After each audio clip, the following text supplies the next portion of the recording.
Alright, so I'm battling cold, so, but we're going to do the best we can. Calling this the little garage build, I guess. So this unibody build we're doing, it's we're doing a motor swap and front end build on it. We talked about doing the Mustang 2 swaps, we talked about Crown Vic swaps, we've talked about just any type of swap you can do to this thing. And we figured for the best bang for the buck that he was willing to spend was Crown Vic swap. So we're doing a pretty common swap on these. I personally like them just because it's like a K member. It's in and out, and you know there's parts available for them. And I was kind of looking forward to doing a Mustang 2 front end, but the price tag on one of those is kind of gone way up from the last time I looked. We were able to get the front end out of a Crown Vic for about 500 bucks. The mounting brackets and everything for still cheaper than what you would get just as a start of just a Mustang 2 front end. And it's crazy. So we got the $500 Crown Vic swap, and then we got the brackets from Outcast, and I want to say all said and done it was just under $1,000 for everything. And then we're gonna do upgraded brakes and everything, and I still think once we do the upgraded brakes we're gonna be still under a Mustang 2 front end. And then we're swapping in a 302. I was kind of looking forward to keeping this Y block because it runs great, but there's just not enough power additors that he wanted to get for this motor. So we're putting a 302 with a C4 in it, and then that's basically it. Oh, he wanted power steering, so we're adding power steering to it. He wanted to add AC, so a lot of that stuff, when you think about it, trying to convert this Y block to all that ends up just being too much, which I understand. Everything costs money, but you kind of got to be, I don't know, when it comes to being able to get something off the shelf at your local parts is easier for a 302 than it is a 292 Y block. They're not as common, but they sound great once you get them all tuned up and everything. But yeah, so we're gonna be doing a swap. We're gonna rip everything out, and then I'll show you how I do it. It's pretty popular swap, so it's kind of a almost redundant, I want to say, but hey, I'll show you how I do it. You might learn something, you may not.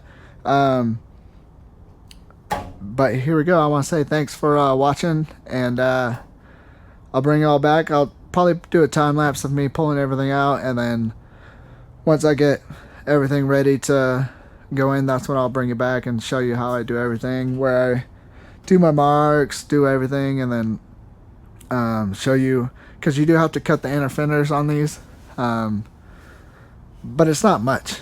People make it sound like you got to cut them a lot, and I've done these a lot, and it's just a little bit you got to cut, and it's not as bad as people make it out to be.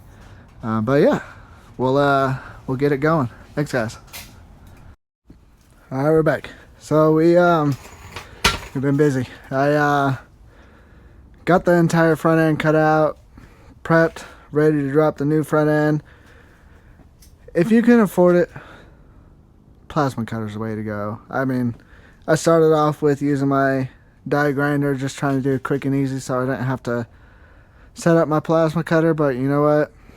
Hands down, I was done in probably like 10-15 minutes with that plasma cutter. I was sitting there changing blades in and out, but if you can afford it, plasma cutter's the way to go. But you can still do it with the die grinder, removing everything. Yeah, let me get you in here. Let me it's gonna look like a roller coaster here for a second. All right, here we go, here we go. So if you can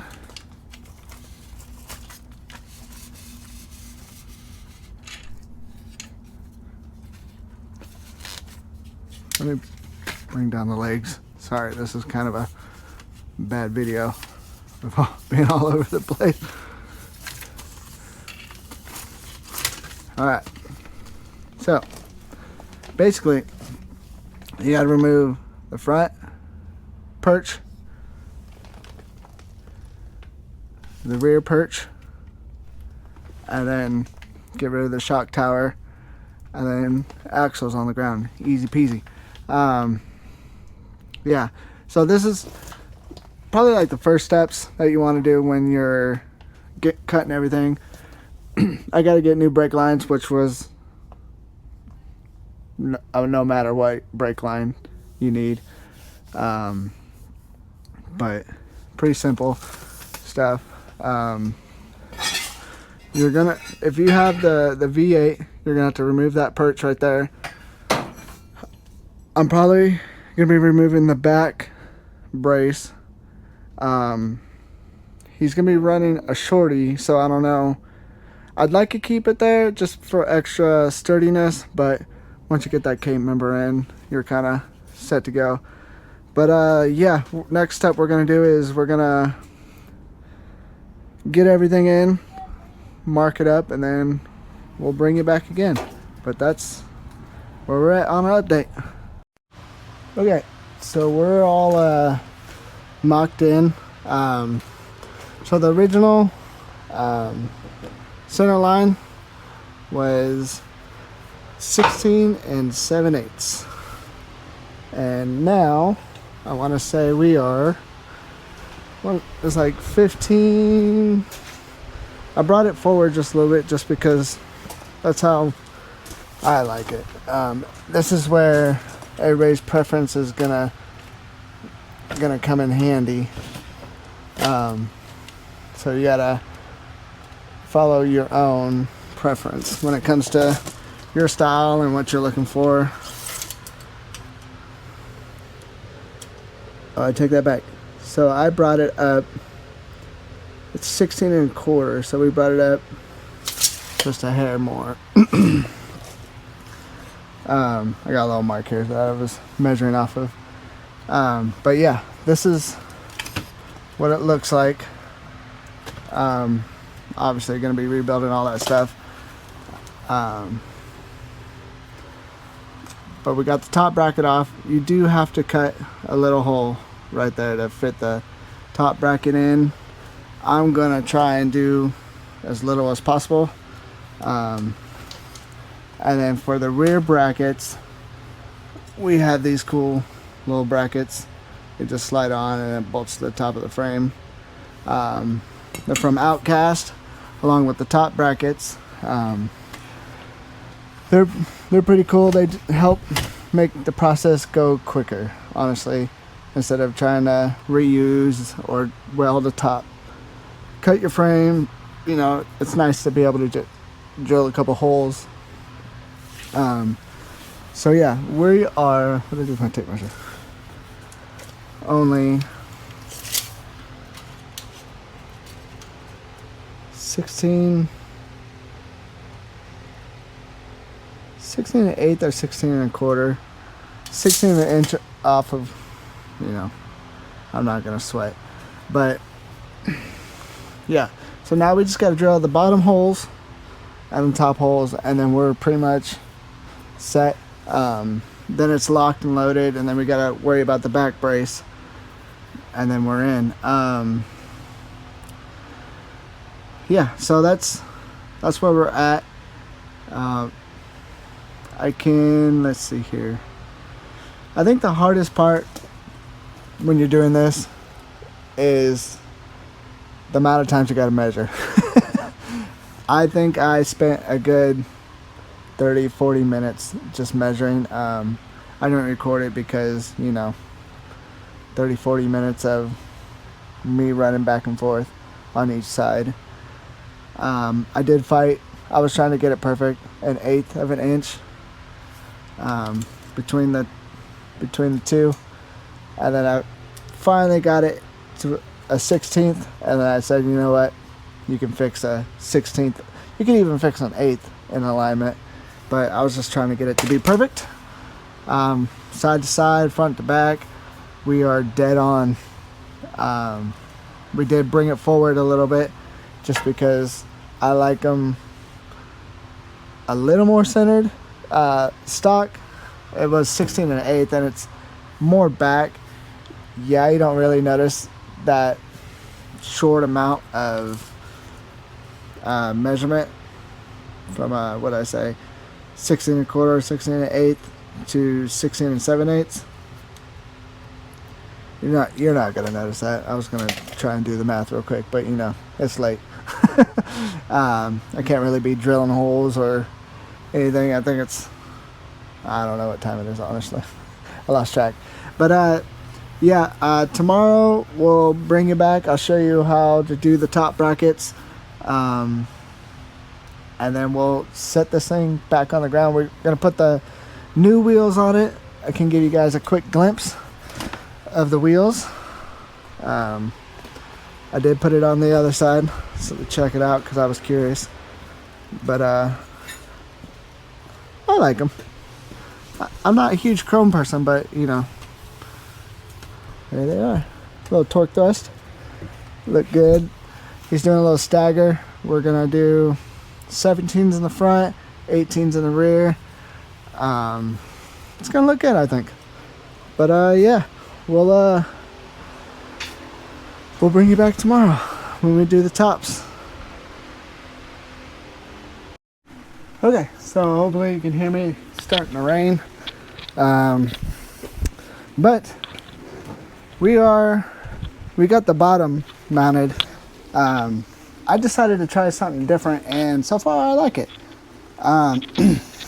Now it's probably been done before. I just wanted to try something different. So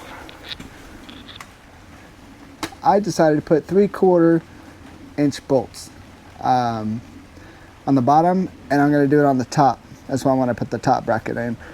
I still got to make clearance for it, which it won't be that much, but I can set it on the ground for right now. And then I got to get the motor in because I got to get a drive shaft made. So I got to, with the holidays coming up, I got to try and, you know, make up much time where I can.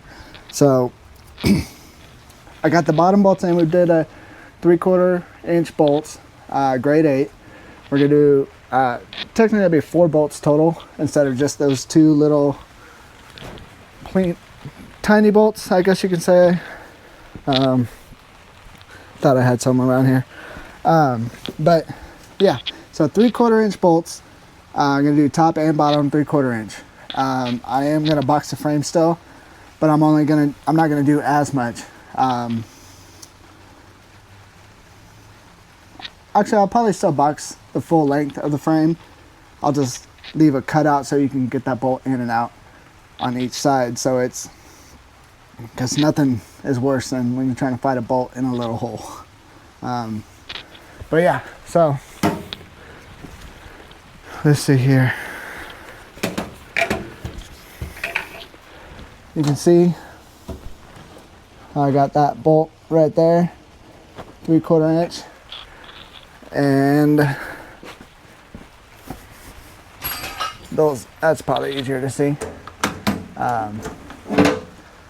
Those bolts right there, you can see them, 3/4 inch bolts. I am gonna put it back on the ground. I gotta put the wheels on, just so I also need to make sure the wheel clearance actually fit, because he decided to go a little bit bigger, which stock they came with 17s, so it shouldn't be much of a difference, but you know, doesn't hurt to check and do all that. But yeah, so we are, I guess you can say, fully mounted. we're waiting for the back. We're waiting for a new sleeve for the back bushing. Outcast, they are awesome company. Those are actually the brackets I'm using for this install. It's not a paid promotion. I just really like their stuff. Yeah, especially if you ever have any issues, you can reach out to them and they'll help you. And if you ever have any questions, they'll help you with your installs and all that. They're just awesome. Kyle's just awesome. But yeah, so I gotta wait for those new sleeves. But by that time, I'll probably have the motor already back in, and hopefully by then we can get the drive shaft in so we can start doing brakes. But yeah, so I'm gonna put the wheels back in. I'll clearance the hole so we can put the top brackets in and then do the install of that. But I'll bring it back, show you guys that, and then we are pretty much fully installed. Besides kind of minor things. But yeah, that's how I install Crown Vic swap.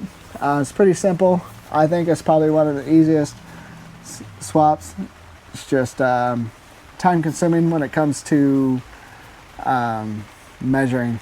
That's your biggest fight, is measuring and getting it center how you like it.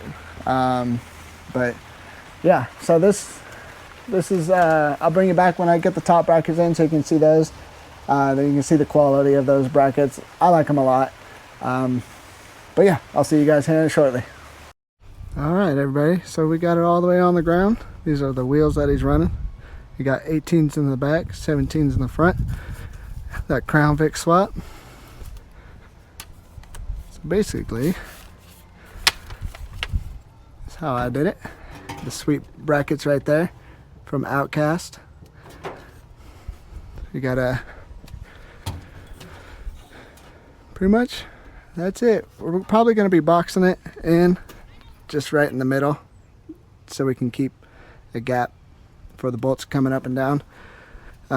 But I did 3/4 grade 8 bolts, but I did 4 instead of doing bolts that go all the way down, just 2 bolts. You know, I kind of overdid it. I'm gonna be trimming those, so but yeah, this is how I do the Crown Vic swap. If you're curious about measurements, comment on the video. I'll give you some measurements. But yeah, I just want to say thanks for watching. Sorry it wasn't like a complete huge in-depth video, but there we go. We're just waiting for the last brackets for the rears so we can be fully installed, but it's installed since I got to do the motor and everything. I can at least get the motor in and measure it for a drive line. But there'll be more videos to come on this one. Just want to say thanks again for watching, and stay tuned. We'll have some more videos on this one coming out with the motor install and what we're doing to that. Thanks for watching.